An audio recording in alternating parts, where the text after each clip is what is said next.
The human's smile did not fade. "Emperor," he said quietly, "I did not die that day. I only began to understand." The chamber fell into complete silence. Every council member watching the Emperor's face change from fury to something they had never seen in him before. Fear. The council chamber had never been this quiet. 9 powerful beings, rulers of 1,000 worlds, sat frozen in their seats. They stared at Emperor Vraxis, who stood before the glowing screen like a man who had seen a ghost. Because in a way he had. "Emperor," the small silver council member said carefully. "Who is this human? You know him?" Vraxis did not answer right away. His eyes remained locked on the calm face on the screen. The face of a man who should have been dead for 32 years. "His name," Vraxis said slowly, "is James Coleman." A murmur passed through the chamber. Some council members had never heard the name before, but the oldest among them, a tall being with gray, weathered skin and eyes that had seen centuries pass, sat up straighter.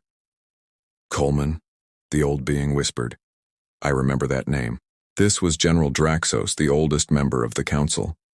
He had served on the council longer than any other being alive. He had seen empires rise and fall. He had seen 1,000 decisions made in this very chamber, and 32 years ago, he had been part of something the council rarely spoke of. "Explain," Vraxis said, his voice tight. Draxos stood slowly, his old joints creaking. 32 years ago, before you became emperor, a small scout ship from our empire found something unusual. A signal coming from a young planet, not a war signal, not a weapon signal, a message. The other council members leaned forward, listening carefully. Most of them had not been part of the council back then. This was a story none of them had heard. "The signal came from Earth," Draxos continued. "It was sent into space using very basic technology, nothing advanced. But it reached one of our outposts, and for the first time in 100 years, we made contact with this species." "Contact?" the blue-skinned council member said in surprise. "But the official records say Earth has never been contacted." Draxos nodded slowly. "That is because the mission was kept secret. The council of that time did not want the public to know a young species had been found. They feared what the humans might learn about us if the meeting went badly." "What happened?" Vraxis asked, though something in his voice suggested he already knew part of the answer. "A small team of our people traveled to Earth in secret," Draxos said. "We took the risk of meeting them directly, hidden from human eyes as much as we could manage. James Coleman was part of a human research team that discovered our scout ship by accident. He was young then, curious, brave, some would say, foolish, others would say." The chamber remained silent, hanging on every word. "He did not run in fear when he saw us," Draxos continued. "He did not attack. He asked questions. He wanted to understand. Over many months in secret, he learned to communicate with us. He learned our language. He shared knowledge of his people. It was remarkable. In all my years, I had never seen a human or any young species learn so quickly." Vraxis's jaw tightened. "And then?" Draxos's expression darkened. "And then there was an accident. Our scout ship malfunctioned during a test flight. Coleman was aboard, assisting with observations. The ship was destroyed. We could not find any survivors. We assumed he died in the explosion." "But he did not die," the blue-skinned council member said, staring at the screen. "No," Draxos said quietly. "It appears he did not." Emperor Vraxis stepped closer to the screen.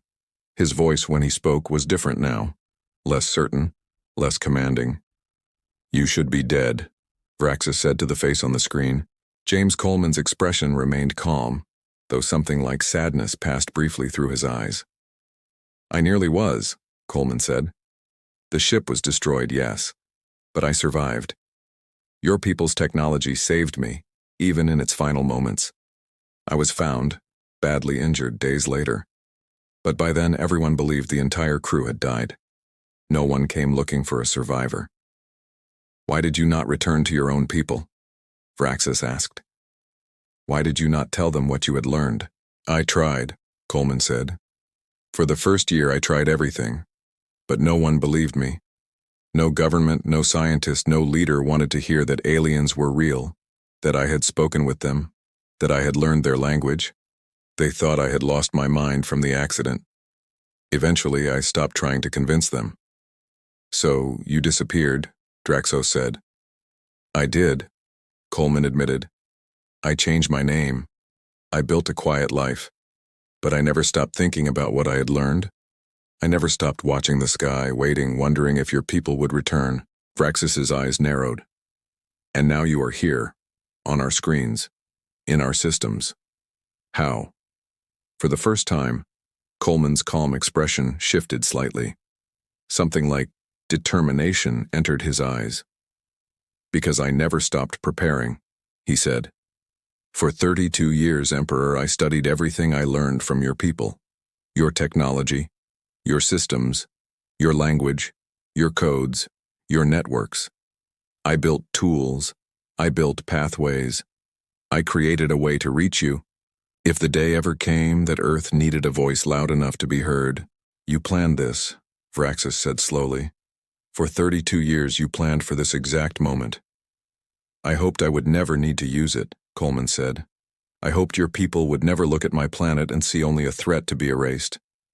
But I prepared, because I understood something about fear. Fear does not wait for proof. Fear acts first, and asks questions later. And I was afraid that one day, your council would look at my home and decide it was easier to destroy us than to understand us. Silence filled the chamber once again. Then across the galaxy aboard his massive warship, Fleet Commander Thren watched the same broadcast on his own screen, along with every officer under his command.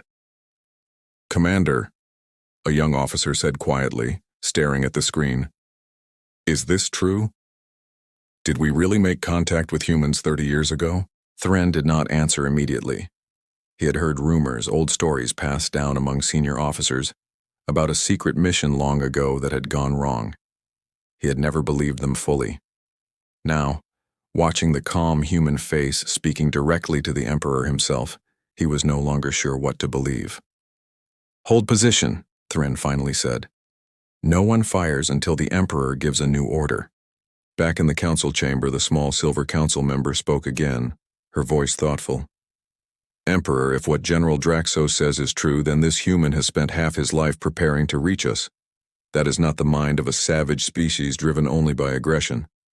That is the mind of someone patient, someone intelligent. Vraxus said nothing, but his expression had changed.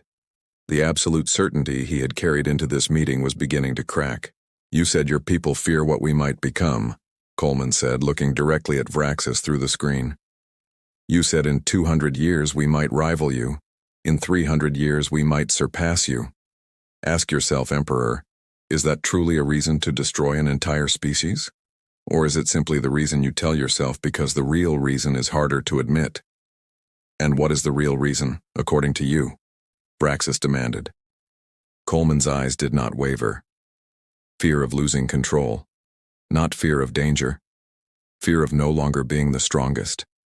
Fear of a young species standing up one day and saying, "We are your equals now." That is not a crime, Emperor. That is simply the future arriving faster than you are comfortable with. The chamber was dead silent. Even Vraxus, who had ruled with absolute confidence for 300 years, found himself without an immediate answer. General Draxos spoke again, his old voice carrying weight earned over centuries. Emperor, I ask the Council to consider something. In my long life I have seen many species judged and destroyed for the crime of growing too fast, becoming too capable, asking too many questions. Each time we told ourselves it was necessary. Each time we called it protection of galactic peace. He paused, looking around at the other council members. But I have never once seen a species stop us mid-execution and demand to be heard, not through weapons, not through violence, through words alone, spoken calmly, across the vast distance of space, using our own systems against us not to harm, but to communicate. Draxos turned to face Vraxus directly. Perhaps, Emperor, this alone should tell us something about what kind of species we are dealing with. Vraxis's hands clenched at his sides. 300 years of rule, 300 years of decisions made and never questioned, and now, for the first time, doubt crept into his mind. Fleet Commander Thren, Vraxis said into his communicator, his voice heavy. Maintain your position. Do not advance further toward the planet. That is a direct order. Understood, Emperor, Thren replied, relief clear in his voice. Coleman, still watching from the screen, allowed himself the smallest exhale of relief, though his expression remained steady. Thank you, he said quietly. Do not thank me yet, Vraxis said, his voice cold once more, though the certainty behind it had weakened. I have only paused the execution. I have not reversed the judgment. Then let me ask my question properly, Coleman said. Formally. As is your council's own law, is it not true that any species facing judgment has the right to present their case before a final decision is made? The council members exchanged glances. General Draxos nodded slowly. It is true. It is an old law, rarely used, but it exists. Then I invoke that right, Coleman said, on behalf of the people of Earth. Give us the chance to be heard, not through images of our wars, chosen by your observers to make us appear as monsters, but through our own words, our own history, spoken directly to this council. Vraxis stared at the human face on the screen for a long moment. The chamber waited, breathless, for his response. Finally, the Emperor spoke. The council will reconvene, he said slowly. Fleet Commander Thren will hold position. No weapon will fire until this matter is fully heard. He turned back to the screen, his cold eyes meeting Coleman's calm gaze. You have your chance to speak, James Coleman. Do not waste it. Coleman nodded once. I won't. But before the screen could fade, before the council could adjourn to prepare for what was to come, Coleman spoke one final sentence, quiet but clear, that sent a chill through every being in the chamber. There is one more thing you should know, Emperor, Coleman said. You are not the first council to judge a young species and call it protection, and Earth is not the first world to prepare, quietly, for the day it would need to defend its right to exist. The screen went dark.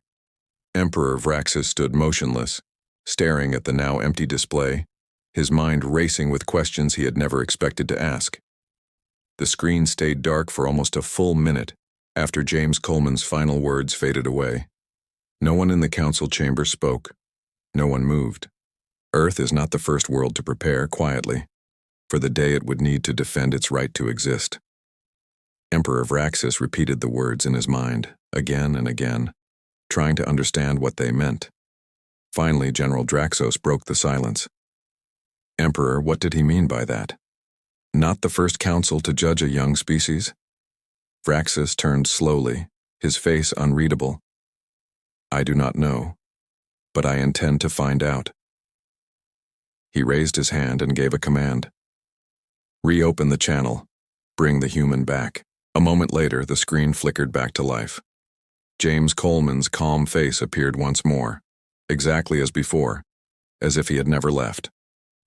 You said Earth is not the first world we have judged this way, Vraxis said, his voice sharp. Explain yourself. Coleman nodded slowly, as if he had expected this question. During the years I spent learning about your people, Emperor, I did not only study your language and your technology. I studied your history, and in that history, I found records, old records, buried deep that your council does not often speak of. What records? The blue-skinned council member asked. Records of other young species, Coleman said. Species that grew quickly, species that showed great promise, and species that were destroyed, not because they attacked anyone, not because they broke any law, but because your council feared what they might become. The chamber stirred with uneasy whispers. Some council members exchanged uncertain glances. Others sat very still, their expressions carefully guarded. This is old history, Vraxis said. Long before my time as Emperor. Yes, Coleman agreed. But it is still your council's history, and it repeats itself, doesn't it? A species rises. It grows fast, faster than expected. It begins to ask questions no one wants to answer. And rather than face those questions, rather than risk sharing power with someone new, the Council decides it is simpler to erase the problem entirely. General Draxos's old face had grown pale, if such an expression could be read on his gray skin. "How do you know of these records? They were sealed centuries ago." "Because I looked," Coleman said simply. "For 32 years I had nothing but time and a mind that would not stop searching. I found what I was not supposed to find. And I kept it, waiting for the day I might need it." He paused, letting his words settle over the chamber. "Would you like me to share those records with the rest of your council, Emperor? Or would you prefer they remain buried, the way your predecessors intended?" Vraxus's fists clenched at his sides. For a long moment he said nothing. The other council members watched him carefully, waiting to see how he would respond to this direct challenge. "Show them," Vraxus finally said, his voice low. "If they exist, let the council see the truth." Coleman nodded. New images began to appear on the screen alongside his face.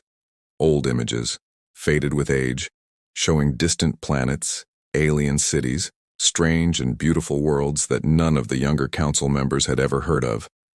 "This is the planet Ythalorn," Coleman said, as an image of a golden-skied world appeared. "Destroyed 180 years ago. Its people were peaceful, but they were also brilliant.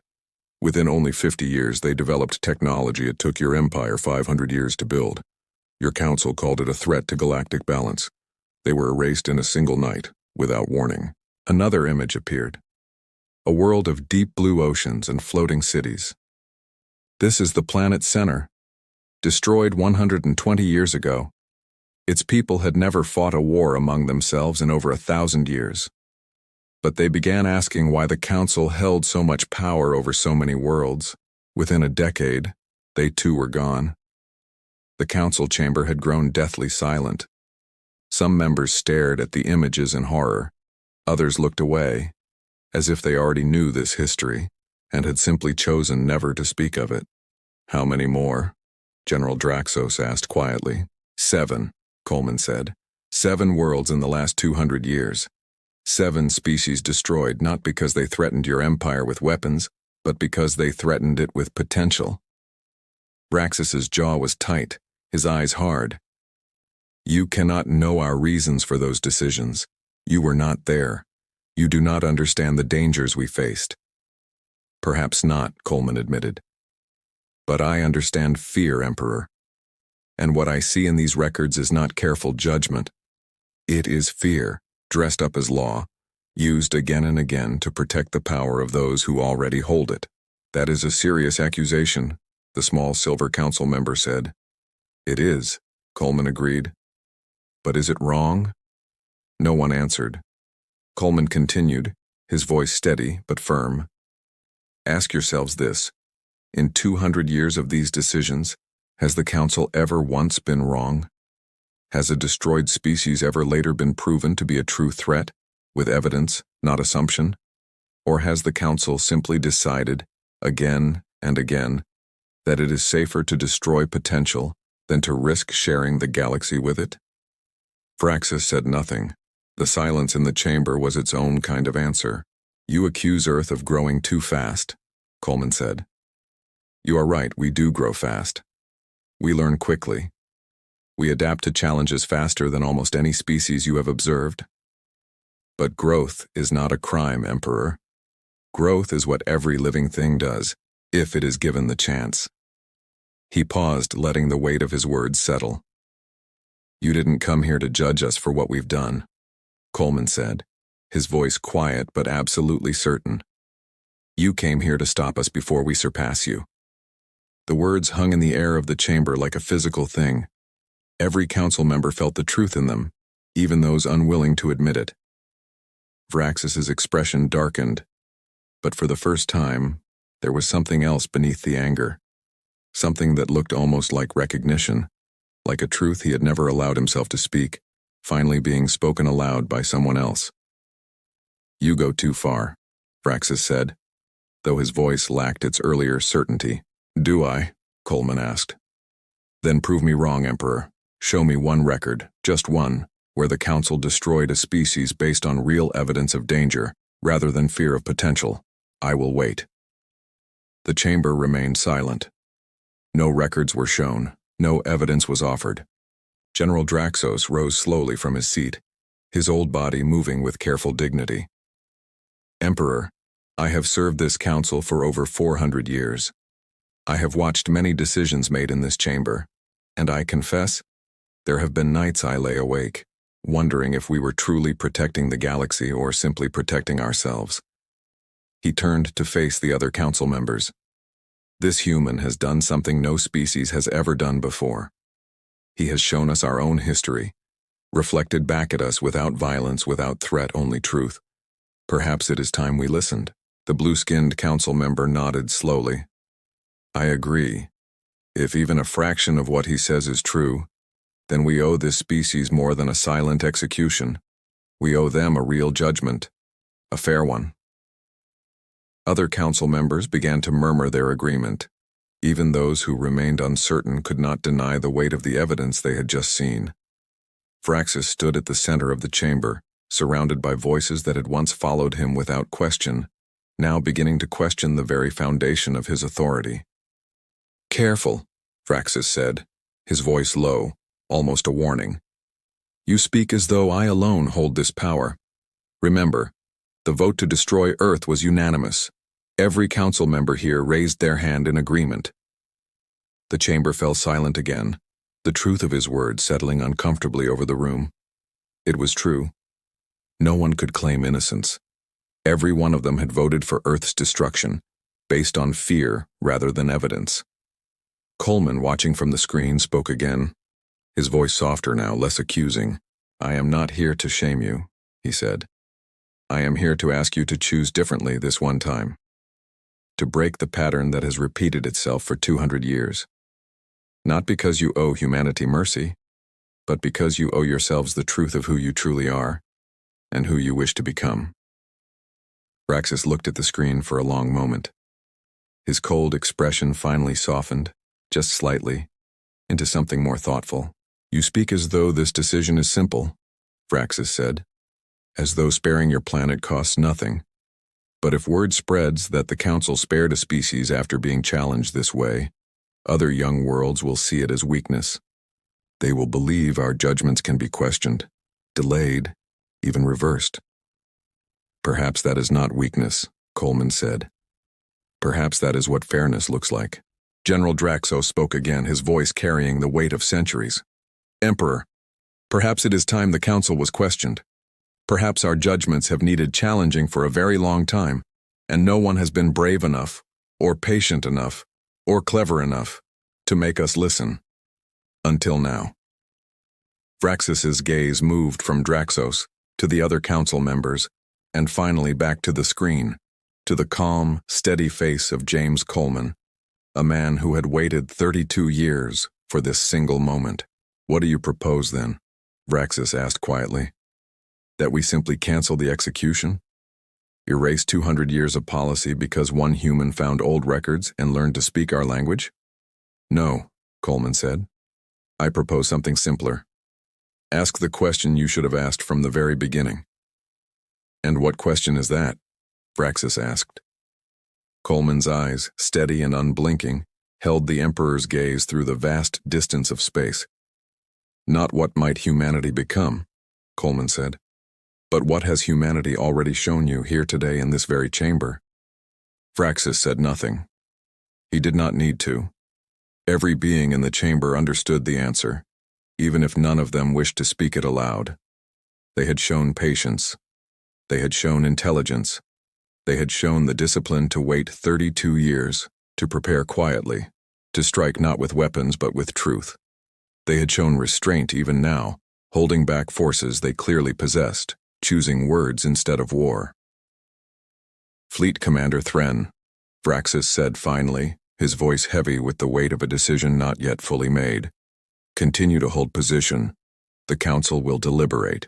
He turned to face the other members, his expression unreadable once more. We will vote again, Fraxus said, but this time, we will vote with full knowledge of what we are truly deciding. As the chamber began to stir with quiet discussion, Coleman remained on the screen, watching silently, waiting. He had done everything he could. The rest now belonged to beings whose choice, after 200 years of the same decision made again and again, would determine not only Earth's fate, but perhaps the fate of every young world still to come. The council chamber had changed. Just hours ago, it had been a place of cold certainty, where 9 powerful beings had voted without hesitation to end the life of an entire planet. Now, it was a place of doubt, of questions no one had thought to ask before. Emperor Vraxis stood at the center of the chamber looking at each council member in turn. The screen still showed James Coleman's calm face, waiting patiently, watching everything unfold. "Before we vote again," Vraxis said, "I want to understand something. Coleman, you say Earth has prepared quietly, the way you have. What does that mean? What is your planet built, hidden from our observation?" Coleman's expression remained steady, though something like caution entered his eyes. "I did not say Earth built weapons to match your fleets, Emperor. I said we prepared. Those are different things." "Explain the difference," Vraxis said. "For 32 years, Coleman said, I worked in secret, sharing pieces of what I learned with a small group of trusted scientists and leaders. Not weapons of destruction, understanding. We studied your technology, not to copy it exactly, but to understand what a species like yours might do if it ever decided we were a threat." "And what did you build with this understanding?" Vraxis asked. "Defense," Coleman said simply. "Systems to detect ships like yours before they arrive. Methods to protect our communication, our infrastructure, our people, if the day ever came that we needed to defend ourselves. We did not prepare to attack you, Emperor. We prepared to survive you if it came to that." General Draxo studied Coleman's face carefully. "You are telling us that even now, hidden defenses could be waiting, should this council choose wrongly?" "Yes," Coleman said without hesitation. "I will not lie to you now of any moment. Earth is not defenseless, though we are certainly not your equal in raw military power. If your fleet had fired without warning, many would have died, but not all. And those who survived would have carried forward everything I have shared with them, knowledge of your empire, your weaknesses, your history. The council would have made an enemy that day, one that would have remembered." The chamber grew tense at these words. Some council members exchanged uneasy glances. This was not the passive, helpless species they had believed they were dealing with. "You threaten us even now," Vraxis said, his voice hardening slightly. "No," Coleman said firmly. "I am not threatening you, Emperor. I am being honest because I believe honesty is the only path forward from here. You asked what my planet has built. I am telling you the truth not to frighten you, but because deception has already caused enough harm today. False images of our wars, presented to you as evidence of savagery, nearly caused this council to destroy 8 billion innocent lives."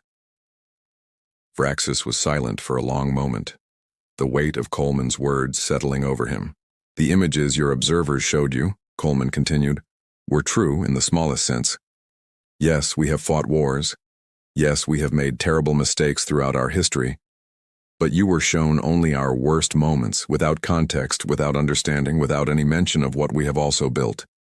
New images began to appear on the screen alongside Coleman's face. Not weapons this time, not battles. Hospitals filled with doctors treating the sick, regardless of who they were or where they came from. Schools full of children learning, laughing, dreaming of futures still unwritten. Scientists working together across different countries, sharing knowledge freely, searching for cures to diseases that had haunted humanity for centuries. Artists creating works of astonishing beauty, music, paintings, stories that had moved millions to tears and laughter alike. "This is also Earth," Coleman said quietly. "We are not only our wars, we are also our hope, our art, our endless search to understand a universe far bigger than ourselves." The chamber remained silent, watching image after image of human life. Life the council had never bothered to see before making their judgment. "We are flawed," Coleman admitted. "Deeply flawed in many ways.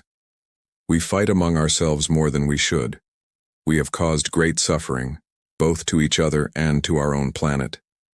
But we are also capable of extraordinary things, when given the chance to grow, to learn, to become better than we once were. He paused, looking directly at Vraxis through the vast distance separating them. Is that not the very definition of a species worth watching, rather than erasing? General Draxos rose slowly from his seat once more. Emperor, I believe it is time for a new vote, not based on fear of what humanity might become in centuries to come, but based on what we have witnessed here today, in this very chamber. Vraxis looked around at his fellow council members. Their faces, once united in cold agreement, now showed uncertainty, doubt, even something like shame. Very well, Vraxis said finally. Let us vote. He raised his hand slowly. All in favor of continuing Earth's execution as originally ordered. Silence. No hands were raised, all in favor of canceling the execution order and allowing this council to reconsider Earth's status through proper communication and understanding, rather than silent judgment. One by one, hands rose across the chamber. The small silver council member, the tall blue-skinned being, General Draxos, his old hand raised with quiet dignity. One after another, every council member voted to spare Earth. Finally, only Emperor Vraxis remained. All eyes turned to him, waiting. For a long moment he said nothing, staring at the screen, at the calm face of a man who had spent half his life preparing for this single moment. Then, slowly, Vraxis raised his hand as well. The execution order, Vraxis said, his voice heavy but clear, is cancelled. A quiet wave of relief passed through the chamber. Even beings who had voted for destruction just hours earlier seemed lighter now, as though a great weight had been lifted from them. Coleman closed his eyes briefly, allowing himself, for the first time since the broadcast began, a moment of genuine relief. When he opened them again, his expression remained calm, though something warmer had entered his eyes. Thank you, he said quietly. Do not thank me yet, Vraxis said, though his voice lacked its earlier coldness. Fleet Commander Thren. Yes, Emperor. Thren's voice came through the communicator, tense with anticipation. Withdraw the fleet, Vraxis ordered. Return to standard patrol routes. Earth is no longer marked for destruction. Across the galaxy, aboard the warship, Fleet Commander Thren allowed himself a long breath of relief. Understood, Emperor. Fleet withdrawing now. Slowly, the massive warships that had been prepared to end all life on a small, unaware planet began to turn away, their weapons powering down, their course changing toward the depths of space, away from the blue and green world they had nearly destroyed. Back on Earth, life continued exactly as it had before. Sarah still made breakfast for her son. Marcus still stood watch at his military base, unaware of how close his world had come to ending. Dr. Elena Vasquez still searched the sky for signs of other life, never knowing that other life had already found her planet, judged it, and very nearly erased it. All before she had finished her morning coffee. Far away from Earth, in a place no human eye had ever seen, a great chamber floated in space. It was round, made of black metal, and it glowed with a soft blue light. Inside this chamber sat the most powerful beings in the galaxy. They were called the Galactic Council. There were 9 members. Each one came from a different world. Some had 4 eyes. Some had skin like stone. Some did not have skin at all, only light moving inside a clear body. But all of them had one thing in common. They had the power to decide the fate of any planet in the galaxy. Today they were deciding the fate of a small blue planet called Earth. A tall figure stood in the center of the chamber. His name was Emperor Vraxis. He ruled over 1,000 worlds. His empire was the strongest in the known galaxy. His ships could destroy a planet in seconds. His voice, when he spoke, made even powerful beings feel small. Emperor Vraxis looked at a glowing screen in front of him. On the screen was an image of Earth, blue oceans, green land, white clouds moving slowly over the surface. This planet, Vraxis said, has been observed for 100 years. The other council members nodded. The species on this planet call themselves humans, Vraxis continued. They are young, they are weak, but they are dangerous. One council member, a small creature with silver skin, spoke softly. Dangerous? Emperor, they have not even left their solar system yet. Their ships cannot travel faster than light. How can they be dangerous? Vraxis turned slowly. His eyes, dark and cold, looked at the small creature. They grow too fast, Vraxis said. 100 years ago they had no machines that could fly. Now they have satellites around their planet. They have weapons that can destroy entire cities. They fight each other, again and again. And yet they do not stop growing. They do not stop learning. He pointed at the screen. New images appeared. Cities full of lights, rockets leaving the ground, computers, phones, machines of all kinds. In 200 years, Vraxis said, they will have ships like ours. In 300 years, they may be stronger than us. The chamber was silent. This is why the council must act now, Vraxis said. Not because of what they have done, but because of what they will become. A tall being with blue skin raised a hand. Emperor, is this not unfair? We would judge them not for their crimes, but for their future. Vraxis did not answer right away. He looked around the chamber, at each council member, one by one. I have seen this before, he finally said.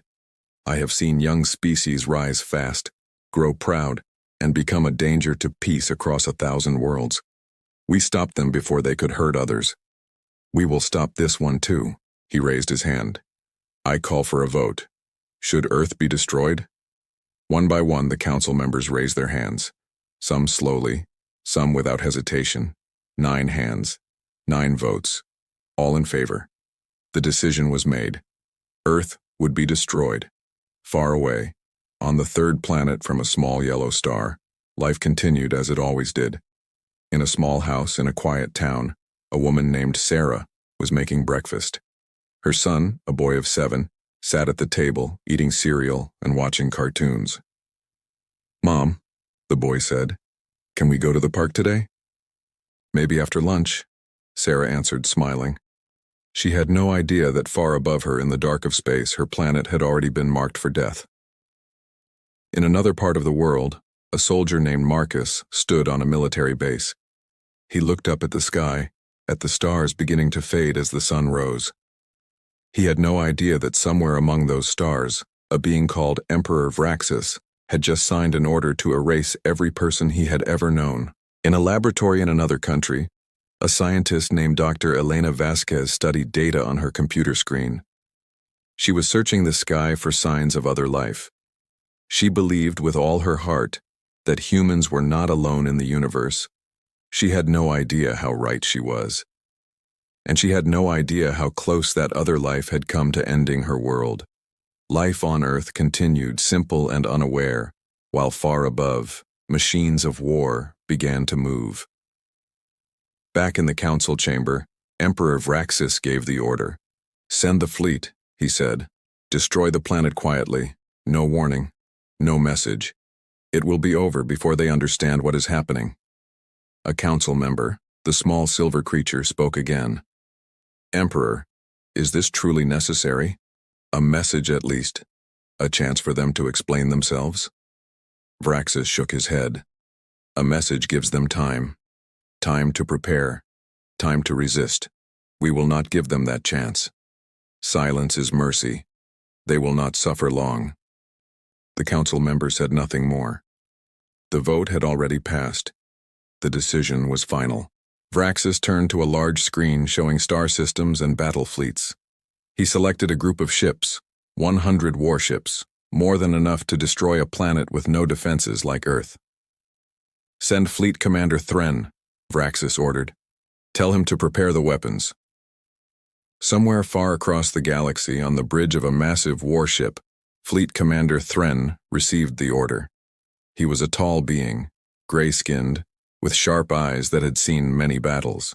He had destroyed planets before. This would be no different. No, Set course for the third planet, Thren said to his crew. Prepare the planet breaker weapon. The fleet began to move. Back in the council chamber, Emperor Vraxis watched the screen showing the fleet's progress. It would take time to arrive, but not much. In a few hours, Earth's fate would be sealed forever. He allowed himself a small feeling of satisfaction. Another threat removed, another young species stopped before it could grow into something dangerous. But then, something strange happened. The main screen in the chamber flickered. Vraxis frowned. What is this? The council members looked up. The image of Earth, which had been showing on the screen, suddenly changed. It became static, like broken television signal. Fix it, Vraxis ordered one of his officers. The officer, a small technician, moved quickly to the control panel. His hands moved over the controls, trying to restore the image. Emperor, the technician said, his voice shaking slightly. I cannot fix it. The signal is not broken. Something is overriding it. Overriding it? Vraxis said, his voice sharp. That is impossible. This system is protected by the highest security in the galaxy. I know, Emperor, the technician said. But look. The static on the screen slowly cleared, and where the image of Earth had been, something else appeared. A face, a human face. It was a man, perhaps in his 50s, with gray hair and lines on his face that showed years of hard experience. His eyes were calm, not scared, not angry, just calm. The chamber went silent. What is this? Vraxis demanded. How is a human face on our screens? This system cannot be accessed by anyone outside the council. The technician's hands trembled as he checked his controls. Emperor, I don't understand. The signal isn't coming from outside. It's coming from inside our own network, as if it was always there. Vraxis stared at the screen, his cold eyes studying the human face. Something about it made him feel uneasy, though he could not say why. Turn it off, Vraxis ordered. The technician tried. His hands moved fast over the controls. Nothing happened. The face remained on screen, unmoving, watching. I can't, Emperor, the technician said, his voice now full of fear. It's not responding to any commands. One of the council members, the tall blue-skinned being, stood up slowly. Emperor, look at the other screens. Vraxis turned. Every screen in the chamber, every monitor, every display, every piece of technology that could show an image, now showed the same face, the same calm human eyes, calm, and then, across the galaxy, on every ship in Fleet Commander Thren's fleet, the same thing happened. Screens flickered, static cleared, and the same human face appeared, staring out from every control panel, every viewing screen, every piece of alien technology that could display an image. On the bridge of his warship, Fleet Commander Thren stood frozen, staring at the face on his main screen. Report, he said to his crew. What is happening? Commander, an officer said, his voice tight with fear. Every screen on the ship shows the same image. We cannot remove it. We cannot override it. It is everywhere. Thren stared at the face. Something about the calm in those eyes disturbed him more than any weapon ever had. Back in the council chamber, silence had fallen over every member. 9 powerful beings, each capable of destroying worlds, stared at the screen in stunned confusion. Then the human face began to speak. His voice was steady, not loud, not angry, just clear and calm and certain. You have judged my planet, the man said, without ever speaking to a single person who lives there. Vraxis stepped forward, his fists clenched. Who are you? How are you doing this? The man on the screen did not answer the question. Instead, he continued speaking, as if he had all the time in the universe. You looked at satellites. You looked at weapons. You looked at wars fought 100 years ago, and wars fought yesterday. But you never once asked us who we are. You never asked what we hope for. You never asked what we are willing to become. The small silver council member leaned forward. Emperor, this human speaks our language perfectly. How is this possible? Their species has never made contact with us. Vraxis said nothing. His eyes remained fixed on the screen, on the calm face that showed no fear, even while facing the leader of a fleet built to destroy his entire world. You are about to destroy a planet of 8 billion people, the man continued. Mothers, fathers, children, scientists, artists, people who dream, who hope, who love, just as you do. And you were going to do it in silence, without a single word of warning, without giving us the chance to answer for ourselves. Vraxis's voice was low and dangerous. You dare to lecture me? I am Emperor Vraxis. I have ruled 1,000 worlds for 300 years. I have seen more of this galaxy than your entire species combined. Then you should know, the man said, his voice never rising, never breaking, that fear makes for poor judgment. The chamber was silent. Even the other council members, powerful beings who feared nothing in this galaxy, found themselves staring at the screen, waiting to hear what would come next. I am asking you, the man said, one question, just one. Before you destroy an entire world, ask it. Ask why. Vraxis's jaw tightened. Fleet Commander Thren, he said into his communicator, proceed with the... Wait, the small silver council member said suddenly, standing up. Emperor, wait. Vraxis turned, anger flashing in his eyes. What is it? The silver being pointed at the screen, at the human's face, now frozen in place as if waiting. Look at his eyes, Emperor, the council member said quietly. I have seen those eyes before. Vraxis frowned and looked closer. Something about the human's face, something about the shape of his eyes, the line of his jaw. It stirred a memory buried deep in Vraxis's mind. A memory from decades ago. His eyes widened slightly. That's not possible, Vraxis whispered. The human on the screen finally smiled, just slightly, as if he could see the recognition dawning on the Emperor's face. Yes, the man said softly. I think you remember me now. Fleet Commander Thren's voice crackled through the communicator, confused and urgent. Emperor orders, should we fire? Emperor Vraxis stood frozen, staring at the face on the screen, a face he had not seen in over 30 years. A face he had believed belonged to a dead man. Hold, Vraxis said slowly, his voice unsteady for the first time in decades. Hold all weapons. Do not fire. The chamber erupted into confused whispers among the council members. Fleet Commander Thren, far across the galaxy, breathed a shaky sigh of relief, though he did not understand why the order had come. And on every screen across the Emperor's entire fleet, the human face remained calm and steady, waiting for the truth to finally come out. Emperor Vraxis took a step closer to the screen, his voice barely above a whisper.